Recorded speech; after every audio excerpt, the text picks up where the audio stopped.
The Omega hid behind the king's throne for 3 years. He'd been leaving her food the whole time. There is an old saying among the wolf packs of the Greyvale Mountains, passed down from grandmother to daughter through generations of hard winters and harder men. A wolf who eats alone stays hungry forever. The elders meant it as a warning against pride, against the alpha who hoards his kill and calls himself strong. But Senna Voss had learned a different meaning entirely, the meaning that belongs to the wolf who is never invited to eat at all. She had been 7 years old when her presentation came and went like a candle flame in rain. No shift, no bond scent, no wolf rising beneath her skin to answer the moon's call. Just a small girl standing in the pack circle, shaking in her best dress, while the elders looked away and her father's face went still as winter stone. Wolfless, they called her after. The word itself was a door swinging shut. She was 22 when she climbed through a broken cellar window into the fortress of Ashenvord Keep, the seat of the Greyvale Alpha King, to steal something to eat. She found instead a place to disappear, and she would learn eventually that disappearing and being unseen are not the same thing at all. Chapter 1.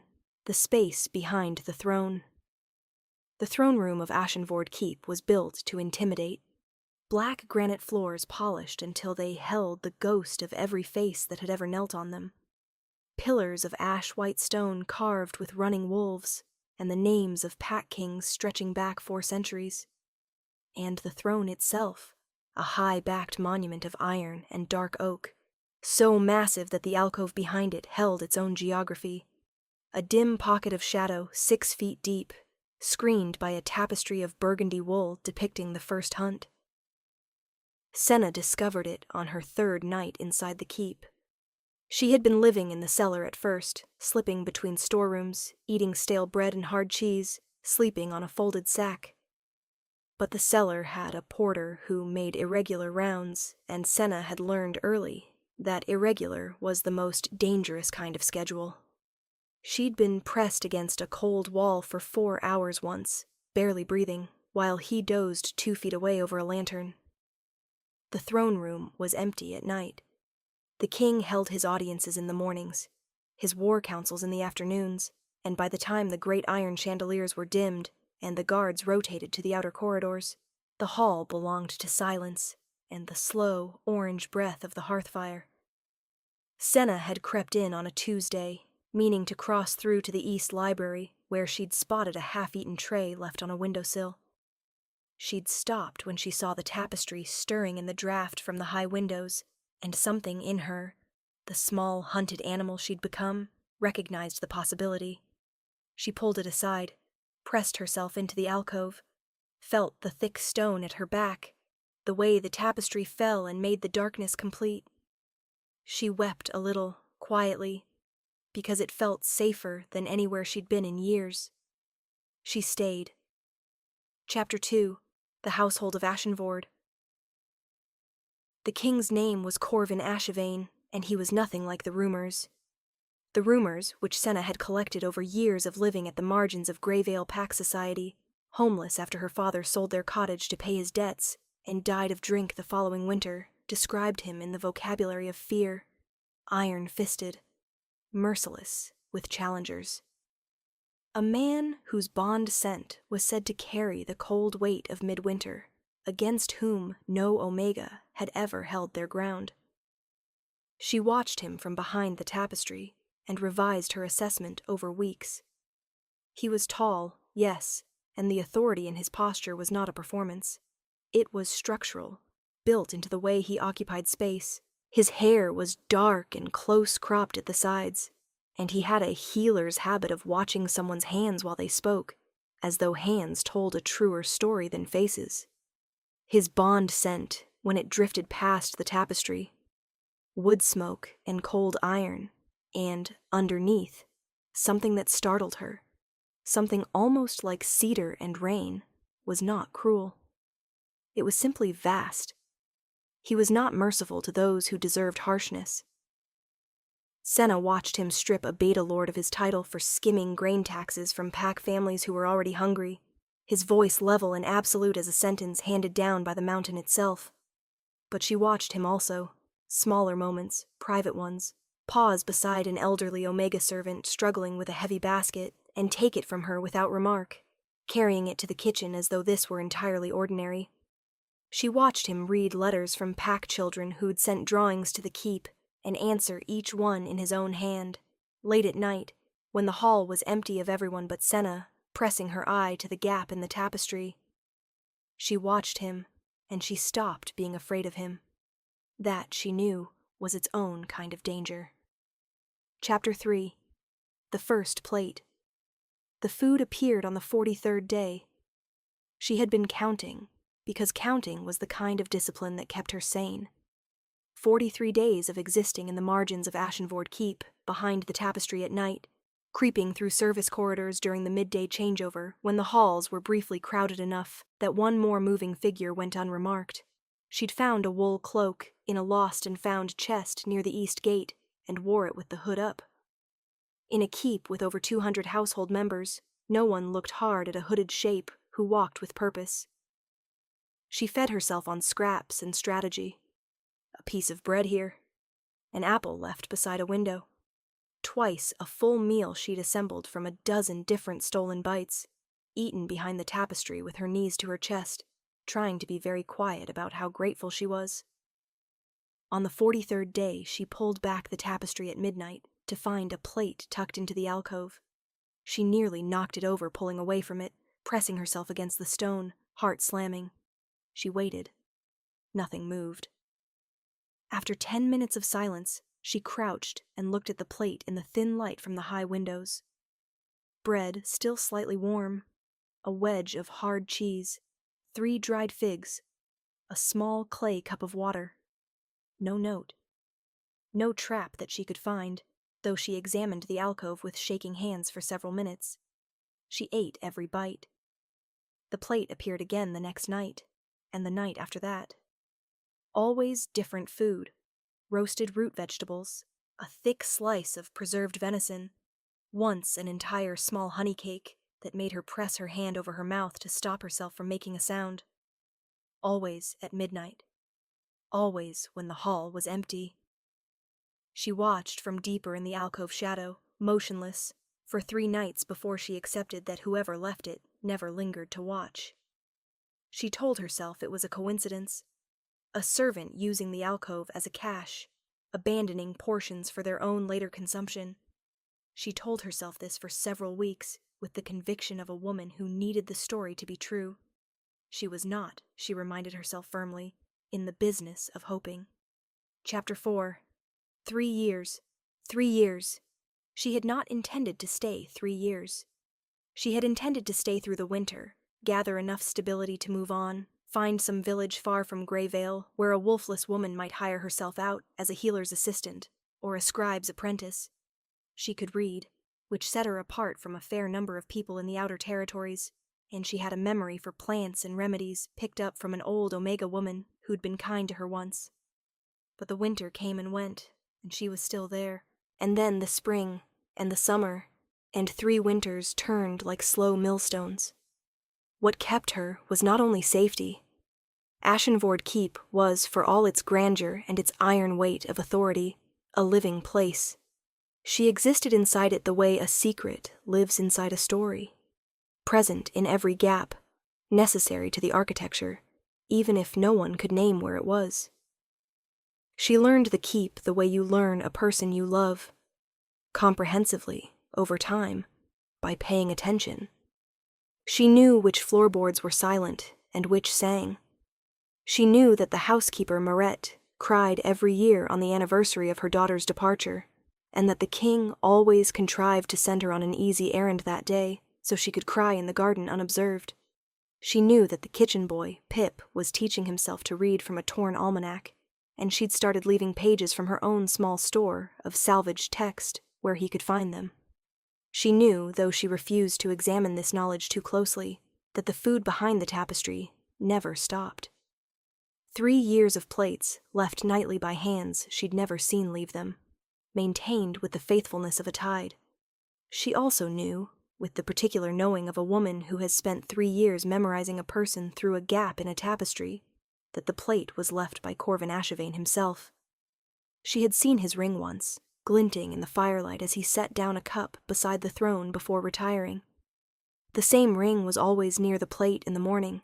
He left it and returned for it, one small motion, on his way through the hall to bed. She told herself she didn't know what to do with this information, and that was true. It was also true that she had not felt invisible in a very long time. Chapter 5. The Night He Stayed. The thing that undid 3 years of careful stillness was a storm. It rolled in from the north in early October, the kind of storm that arrives with intent, and it found every crack in Ashenvord Keep's ancient stone. Rain drove through the high windows, and the great iron chandeliers swung in the gusts, throwing the throne room into lurching shadows. The fire bucked and roared. The king came to his throne room late, which was unusual. He came alone, which was less unusual. He often came alone after the household had retired. But tonight he did not sit at his desk in the corner or read by the fire. He sat in the throne itself, which he almost never did when the hall was empty, and he pressed his fingers over his eyes, and he stayed that way for a long time. Senna was barely breathing 6 feet behind him. She had grown expert at stillness. She could make herself into something architectural, something the room had always contained. But tonight the storm pressed in from every side, and the shadows lurched, and a particularly violent gust drove a spear of cold rain through the high windows directly onto her. And she flinched and knocked her elbow hard against the stone wall, and the sound was unmistakable. The king's head came up. The silence that followed was the loudest thing Senna had ever heard. "You may come out." His voice was perfectly level, not angry, not startled, as though he'd been expecting this conversation for some time and was simply waiting for her to be ready. She did not move. "I've known you were here," he said. "I've known since the 41st day. I heard you in the cellar first, and then you moved." A pause. "I've been leaving the food." She had known this. It hit her differently now as an acknowledged fact than it had as a secret she kept from herself. She pushed the tapestry aside. She had not fully reckoned with what she must look like. 3 years in borrowed clothes, her hair grown long and loose, her face thin and pale from living in interior shadow. She had clean water from the well near the east corridor, but she was aware she was not exactly the picture of dignity. Corvin Ashevane turned to look at her. His expression was not disgust, or triumph at having caught her, or the cold assessment she'd braced for. He looked at her with the same expression he'd used for the elderly Omega with the heavy basket and the children's letters. Serious, unhurried, focused entirely on her face as though it were the only thing in the room that required his full attention. "You're the wolfless girl from the Voss holding," he said. Not a question. "I received a report 3 years ago that you had gone missing from the Eastern Territories. I suspended the investigation when it became clear you had made a choice." She found her voice, which was rougher than she'd expected. "You knew where I was, and you left food. You were on my land." He said it very simply. "Everyone on my land eats." Chapter 6. What is owed? She expected to be housed in the servants' quarters and given a task. She expected, honestly, considerably less than that, and had steeled herself for a range of outcomes that mostly involved being escorted to the outer gate with a traveling loaf and a firm farewell. What happened was that the king rang for his housekeeper Marit at midnight and told her that a member of the household who had been working in a private capacity was to be given a room in the east wing and whatever else she required. Marit looked at Senna standing by the tapestry with storm-damp hair and borrowed clothes, and her expression moved through several stages before arriving at something fierce and maternal. She took Senna by the arm. "Come along," she said, as though they were old friends resuming a conversation. "You look like the keep's been eating you, instead of the other way." In the days that followed, Senna waited for the catch. She was practiced at waiting for the catch. Instead, there was a room with a real bed, a bath, clothes that fit, meals at the household table where she sat, the first morning in rigid terror of being looked at, and found that Marette had apparently briefed the household staff with the same authority she brought to every operation, because no one remarked on her presence as anything other than ordinary. She was not given tasks. She was asked what she could do. She told the truth. She could read. She knew plants and remedies. She had a very good memory. The keep's physician, a round-faced beta woman named Isolde, appeared in her doorway the second day, with an expression of intense professional interest, and the beginning of a conversation that lasted 6 hours, and resulted in Senna being installed as Isolde's assistant, with a small salary paid in silver. She tried to thank the king. She caught him in the corridor outside the throne room on her 4th morning, and she made herself look directly at him, which was harder than she wanted to admit because he was very large up close and smelled, even in passing, of cedar and cold iron and rain, and her hindbrain was doing something complicated she was not prepared to address. "I don't know what I owe you," she said. "Nothing." He didn't stop walking, but he did slow, turning his head toward her. "You owe me nothing. I should have made it safer for you to come forward sooner." His jaw tightened briefly.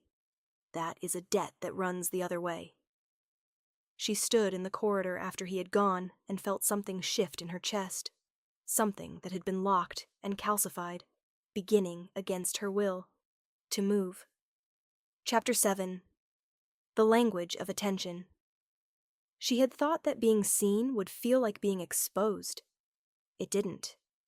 It felt like the first day of spring, when you'd forgotten winter had ever been survivable, and suddenly the sun came out, and the light was so ordinary and so extraordinary all at once that you had to stop whatever you were doing and simply stand in it.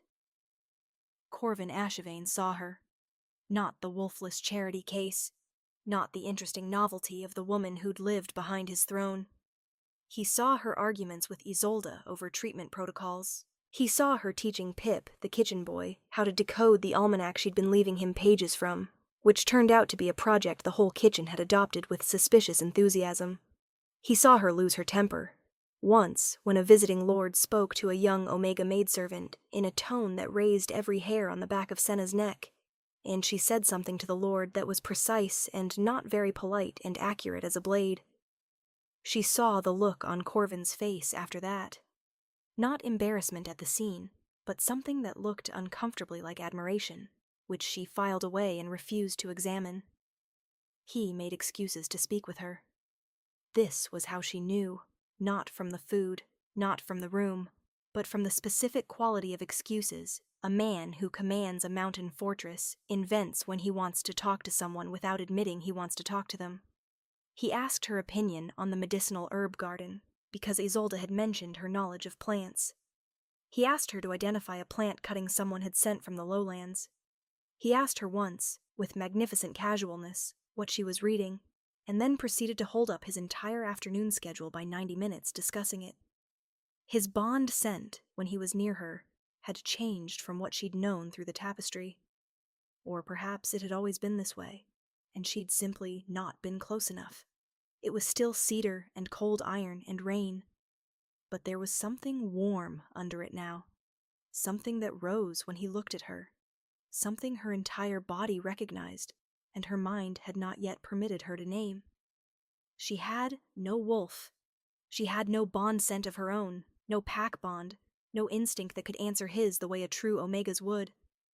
She had told herself this for 22 years as a reason to expect nothing from anyone who operated in the architecture of the pack.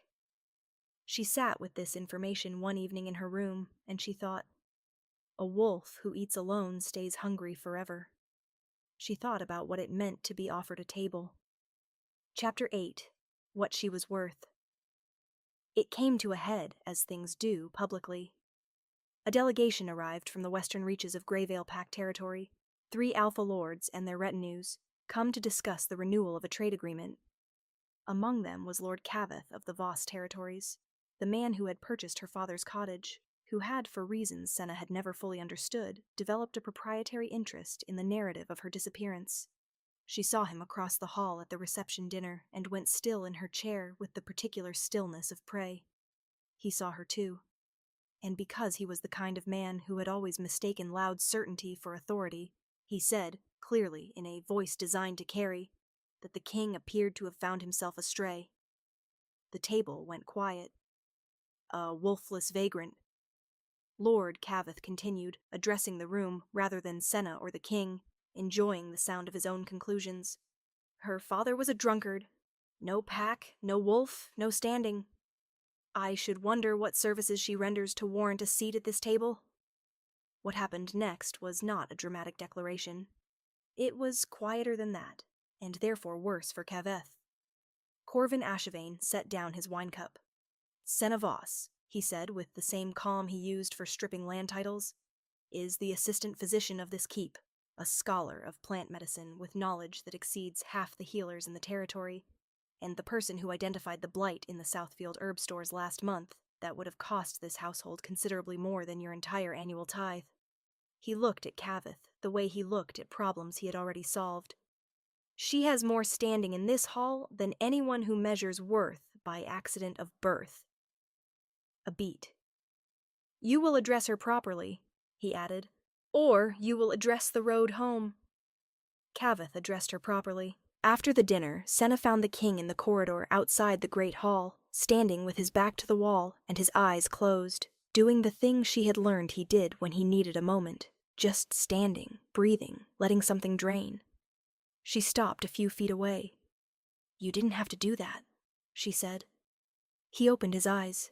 They were very dark in the corridor light, and they were fixed on her with an attention that she no longer had the luxury of misfiling. I know, he said. I wanted to. She stood in that corridor, and the thing that had been moving in her chest since the night she stepped out from behind the tapestry broke entirely open, and she stopped pretending she didn't know what it was. I have no wolf, she said. It was the old door swinging shut, the old word. She said it like a fact, not an apology. I can't give you a pack bond. I can't. I know what you have. His voice was low, and the cedar and rain scent of him rose around her like a tide. I've been paying attention for 3 years, Senna. That is not something I need you to explain. She looked at him for a long moment. Then she said, very quietly, I've been paying attention, too. The first time he touched her was a hand at her jaw, his thumb at the corner of her cheek, a question held entirely in the gesture. She answered it the only way that was honest, which was to lean into his palm, and that was the beginning of the rest of the story. Epilogue. 1 year later. A wolf who eats alone stays hungry forever. The table in the great hall of Ashenvord Keep was set for 40, and it smelled like something Senna had no word for, except abundance. Roast meat and pine boughs and beeswax candles, and 40 different people's warmth and noise. The midwinter feast was an old tradition in Greyvale, but this year it had an addition. A long table set against the east wall, running alongside the main one, where members of the household who normally ate in the kitchens had been given seats.